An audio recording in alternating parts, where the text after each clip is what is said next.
चलो फ्रेंड्स, अब कुछ छोटो मोटो sums. Illustration number 24. The price of wheat was rupees 1600 per quintal in the year 2014 and it was rupees 1800 per quintal in the year 2015.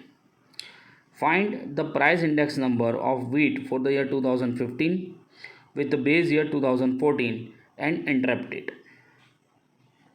Interpretation करना है. Price index number of wheat for the year 2015 I is equal to, तो index number का बेटा सीधा सा निकलता है P1/P0 into 100. ठीक है, हमने जब शुरू में सम्स किया था तो आपको याद होगा फिक्स बेस इंडेक्स नंबर देखा था. ठीक है, चेन बेस इंडेक्स नंबर देखा था. तो price of the current year divided by price of the previous year into 100. तो वही यहाँ पर होगा. Price of the current year 1800, 2015 का price, and price of the previous year 1600. तो 1800 डिवाइड बाई 1600 इंटू 100 ये करते ही हमारे पास आ जाएगा 112.5. तो 112.5 जो है, अगर इंक्रीज़ ढूंढना है तो 100 में से माइनस करेंगे तो हमें क्या मिल गया, 12.5% जो है वो इंक्रीज़ हुआ है. Is it clear? फाइन. चल आगे देखते हैं इलस्ट्रेशन नंबर 24 का ही question number 2. The Laspeyres index number is 8/9 times the Fisher's index number. आपका जो IL है वो 8/9 है फीसस इंडेक्स नंबर का. राइट, तो हम लिख सकते हैं जैसे कि आप सॉल्यूशन में देख पा रहे हो, IL is equal to 8/9 into IF. अब क्या बता रहे हैं, फीसस इंडेक्स नंबर अगर 180 है तो पासेस इंडेक्स नंबर को आप ढूंढो. तो बेटा आपको पता होगा फीसस इंडेक्स नंबर का एक फॉर्मूला लगता है, क्या लगता है, IL इंटू IP और उसका स्क्वायर रूट. अब यहाँ पर आपको दिया है IF 180 है तो IL मिल गया 160. राइट, अब IF का फॉर्मूला क्या है, तो IL इंटू IP. अब आपके पास IF भी है और IL भी है. तो IF और IL ये दोनों के दोनों जो है उसकी वैल्यूज़ रख के अगर हम इसको सॉल्व करेंगे तो हमें क्या मिल जाएगा, IP मिल जाएगा. राइट, तो वो हमारे लिए हो जाएगा Paasche's index number. Right, okay. Now we are moving towards question number 3 of illustration number 24.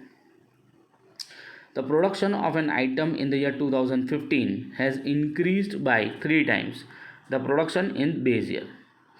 जो भी प्रोडक्शन है वो कितने से बढ़ा है, 3 टाइम्स से बढ़ा हुआ है बेस ईयर के मुकाबले. Find the index number of production for the year 2015. ठीक है, बेस ईयर का इंडेक्स नंबर बेटा क्या होता है, 100. वो बोल रहे हैं उससे 3 गुना हो गया 3 टाइम्स. तो ऑब्वियस है कि आप क्या करोगे, 3 इंटू 100. ठीक है, और इंक्रीज वर्ड भी लिखा है, देखो यहाँ इंक्रीज भी लिखा है और 3 टाइम्स भी लिखा है. 3 टाइम्स लिखा है इसलिए 100 से मल्टीप्लाई करेंगे, और इंक्रीज लिखा है मतलब उसको वापस प्लस भी करेंगे. तो 100 से मल्टीप्लाई करेंगे तो ये 300, और इंक्रीज लिखा होने की वजह से उसको क्या करेंगे, प्लस. तो 100 प्लस 300 तो कुल मिला करके क्या आ गया, 400. Right, okay. आगे बढ़ते हैं.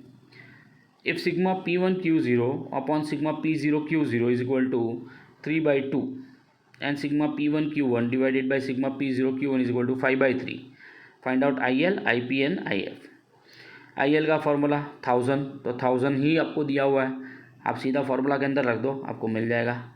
IP का फॉर्मूला 1101, तो आप देख सकते हो ये 1101 का ही पूरा का पूरा दिया हुआ है. इन शॉर्ट इन लोगों ने आपको क्या दे ही दिया है, सब कुछ ढूंढ के, आपको खाली उसको फार्मूला के अंदर पुट करना है and you will get the answer. यहाँ पर भी आप फार्मूला में पुट करो और you will get the answer. ठीक है, तो यहाँ पर आपको IF ढूंढना है, तो IF का मतलब क्या होगा, IL इंटू IP. तो ये करोगे उसका स्क्वायर रूट निकालोगे तो आपको वो भी मिल जाएगा. 5th, if the average monthly disposable income of middle class families in the year 2014 is rupees 14,400 and if the cost of living index number for the year 2015 with the base year 2014 is 115, then estimate the average monthly disposable income of these families in the year 2015. क्या दिया हुआ है, वापस एक बार पढ़ते हैं. If the average monthly disposable income of middle class families in the year 2014 में जो आपकी इनकम है वो कितनी है, 14,400. If the cost of living index number for the year 2015 with the base year is 115, 115, then estimate the average monthly disposable income of these families in the year 2015. बहुत आसान है. हमें क्या करना होगा, एवरेज मंथली डिस्पोजेबल इनकम गिनना है. तो सबसे पहला काम तो हम ये करते हैं कि हमारा जो भी इंक्रीज़ हुआ है वो कितना हुआ है. 2014 में था 14,400, अब हमारा इंडेक्स नंबर बता रहा है कि 115 हो चुका है, तो हम क्या करेंगे 14,400 प्लस 15%, 14,400 प्लस 15%, यहाँ पर इन्होंने इंटू 15 डिवाइड बाई 100 किया है, आप प्लस 15% कर दोगे तो भी चलेगा, राइट। तो आपके पास आंसर आ जाएगा सीधा, ठीक है। क्या आंसर आएगा, ये आंसर आ जाएगा, कौन सा 16,560, ठीक है। तो इससे हमें पता चल गया कि हमारा 2015 का जो इनकम है वो कितना है 16,560 है, राइट। तो आप इस तरह से करना चाहो तो भी कर सकते हो, या सीधा फिर 14,400 प्लस 15% करोगे तो भी चलेगा, राइट।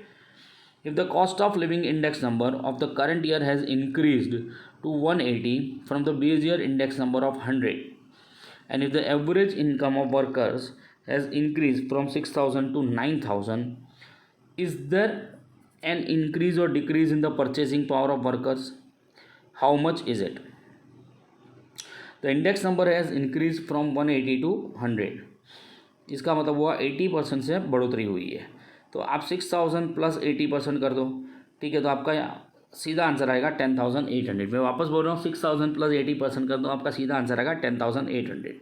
मतलब कि आपकी इनकम हो जानी चाहिए थी 10,800, पर आपकी इनकम हुई है कितनी 9,000। तो आपका इनकम जो है वो 1,800 रुपये से कम है। रिपीट कर रहा हूँ, 1,800 रुपये से कम है, क्योंकि होनी चाहिए थी 10,800, लेकिन हुई कितनी है 9,000, ठीक है। तो आपकी इनकम 1,800 रुपये से कम हुई है, ये आपको रिपोर्ट करना पड़ेगा, ठीक है।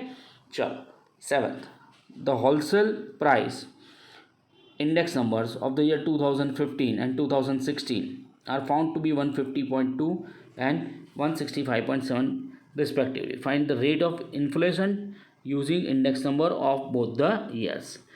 तो रेट ऑफ इन्फ्लेशन का बेटा ये फार्मूला ही दिया हुआ है, ये आपको फार्मूला याद रखना पड़ेगा, आप बुक में लिख लोगे। Wholesale price index number of the current year minus wholesale price index number of the previous year divided by wholesale price index number of the previous year into 100। अब इसके अंदर आप सारा का सारा डेटा फीड करोगे और आंसर निकालोगे तो आपका आंसर आ ही जाएगा। Inflation is 10.32%, right. तो बहुत ईजी है, आसान है। Question number 8, if the increase in the price relatives of 3 items are 250%, 265% and 300% respectively, and if the ratio of the importance of these items 8:7:5, find the general price index number। बहुत ही simple है, ये increase अब ये आपको दिया हुआ है, right. तो इंक्रीज़ दिया हुआ है तो इंक्रीज़ को हमको क्या करना होता है, दिया ना इंक्रीज़ वर्ड है तो प्लस करेंगे 100 में, तो सबको प्लस कर दिया। वेट भी सबके दे दिए तो वेट भी दे दिया। अब तो क्या है sigma I W divide by sigma W, formula use करना है। तो फार्मूला यूज़ करेंगे तो हमें मिल जाएगा कि इंडेक्स नंबर कितना है, 100 में से माइनस करेंगे तो कितना परसेंटेज इंक्रीज़ हुआ है वो भी मिल जाएगा। तो फ्रेंड्स यहाँ पर हमने क्वेश्चन नंबर 24 के जो सब क्वेश्चंस थे वो सारे के सारे देख लिए। आप लोगों को क्या करना है, ये सारे के सारे वीडियोस जो भी है वो अच्छे से देख लो, और कल संडे है तो आपको किसी भी हालत में जो फर्स्ट चैप्टर है उसका एक्सरसाइज हो है, एक्सरसाइज 1 तक का पूरा पोर्शन कंप्लीट करके मंडे तक मुझे दिखाना है, ठीक है प्लीज़। और थोड़ा कोऑपरेट कीजिएगा। देखिए लॉकडाउन आज नहीं तो कल खुलना ही है, खुल भी गया है, ठीक है। अब यही नहीं पता है कि एकेडमिक का लॉकडाउन कब खुलेगा, अब उसके लिए वेट तो नहीं कर सकते हैं। So this is my request to all of you कि आप लोग अपनी पढ़ाई चालू रखिए और आप अपनी पढ़ाई जो भी है वो अच्छे से करते रहिए, बिकॉज लॉकडाउन खुल जाएगा उसके बाद फटाफट पढ़ाई चालू हो जाएगी और उस टाइम पे एक साथ बहुत कुछ करने की बारी आएगी। तो थोड़ा प्रोएक्टिवली वर्क कीजिएगा तो that will be much more better for you, for us and for your parents. Okay, so फिर थोड़े टाइम के बाद शाम तक मैं शायद सेकंड चैप्टर चालू करके इसके अंदर वीडियोज रखना पुट आउट करना चालू कर दूंगा।